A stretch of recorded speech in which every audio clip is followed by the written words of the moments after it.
Welcome to This Explainer. Today, we're going on a pretty wild journey into the extreme physics required to cool and actually protect the massive data centers powering the AI revolution. We're talking about a fundamental, ground-up shift in how we build the infrastructure of human intelligence. So, buckle up. Here's our roadmap for today. We'll start with the terrestrial compute bottleneck, dive into Project Natick's subsea architecture, and unpack those 8x reliability gains.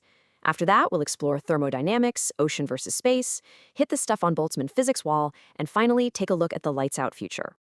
All right, Section 1, the terrestrial compute bottleneck, resource constraints on land.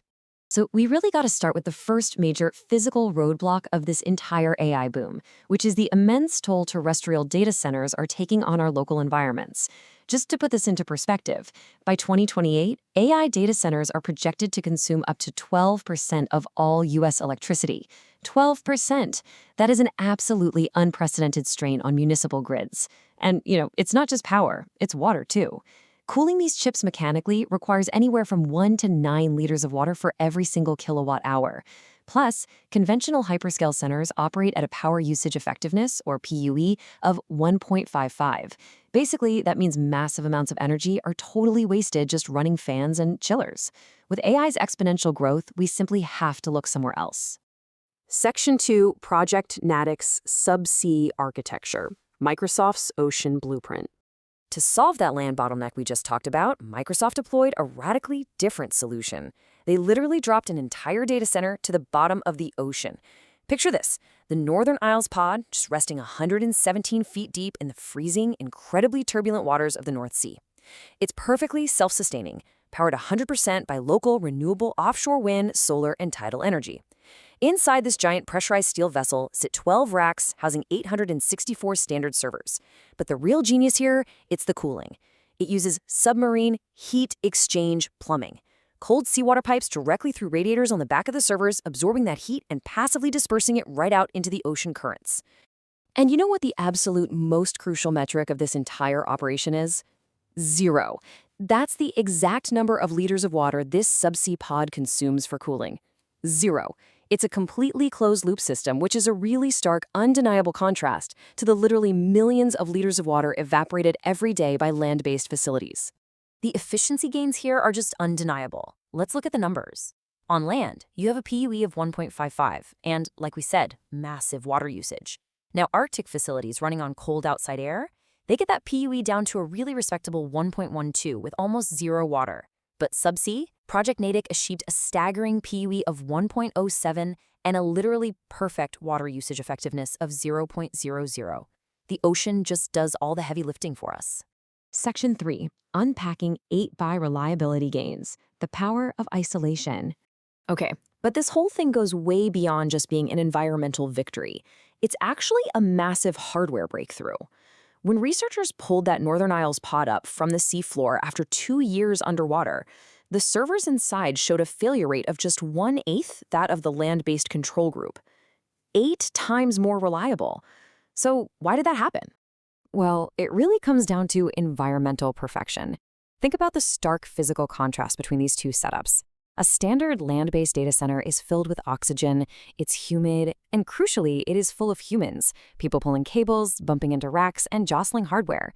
If you look at them side by side, you've got heavily worn, highly corroded components on land versus a totally pristine subsea pod. That pod is pumped full of dry nitrogen at 1 atmosphere of pressure, which mathematically eliminates oxygen-induced corrosion. And because it runs a lights-out operation with absolutely zero human intervention, the components stay perfect and undisturbed. While space applications have to deal with super complex radiation challenges, which we'll get into, down here in the ocean, simple, undisturbed convection and chemical isolation create an absolute operational paradise for silicon. Actually, as the Project Natick researchers themselves concluded, it's literally just the simple substitution of nitrogen for oxygen, combined with the complete absence of people bumping and jostling the components, that radically extends the lifespan. It's kind of ironic, right? To save the machines, we basically have to leave them entirely alone. Section 4, Thermodynamics, ocean versus space, the extreme edge of physics. So, naturally, you might be wondering, if taking humans and oxygen out of the equation works so perfectly underwater, Why not just take the servers to orbit? Well, there's a super common misconception that space is freezing cold, which would make it easy to cool a computer. Nope, wrong. The vacuum of space actually acts as a near-perfect insulator. In the ocean, water easily absorbs and carries away heat through passive convection. But up in orbit, there is absolutely no air or water to absorb that waste heat. Which brings us to Section 5, the Stefan Boltzmann physics wall, radiating in a vacuum. This brings us face to face with a rather brutal reality check dictated by the Stefan Boltzmann law.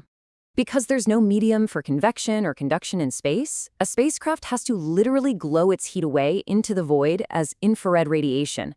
And this law states that radiated power increases with the fourth power of temperature. So, managing heat in space, it's not about fans or water pumps at all. It is entirely about having a massive surface area. The mathematics of orbital compute are just punishing. For example, to run just 1 megawatt of AI compute in space while keeping the chips at a safe 20 degrees Celsius, you need up to 1,600 square meters of radiators. Guys, that's a radiator surface roughly the size of an entire ice hockey rink. So the compute hardware itself might only weigh 10 tons, but the radiators required to cool it, they would weigh 100 tons. And when every single pound costs an absolute fortune to launch on a rocket, that ratio is a massive penalty. Now, you could run the chips hotter to shrink the radiators, but that directly increases error rates and degrades the silicon. But despite this massive wall of physics, engineers are pushing forward with some really wild pilot programs right now. StarCloud recently launched an NVIDIA H100 chip into orbit, and they're working on vast deployable radiators. Axiom Space is testing specialized thermal tiles designed to reject heat directly into the cosmic microwave background. And amazingly, Lone Star is looking to completely bypass the radiator problem by putting data centers inside subterranean lunar lava tubes. They want to use the moon's vast thermal mass as a natural heat sink. How crazy is that? Section 6, the lights out future, surrendering to the elements. Ultimately, whether we're dropping these systems into ocean trenches or literally firing them into lunar caves, the overarching theme is the same: surrendering to the elements through a lights-out life cycle. It starts with rapid deployment, from manufacture to power on in under 90 days. Then comes the most important phase. The machines run for up to 5 years completely unmaintained, in total isolation. Afterward, they retrieve for analysis, and all the components are completely recycled.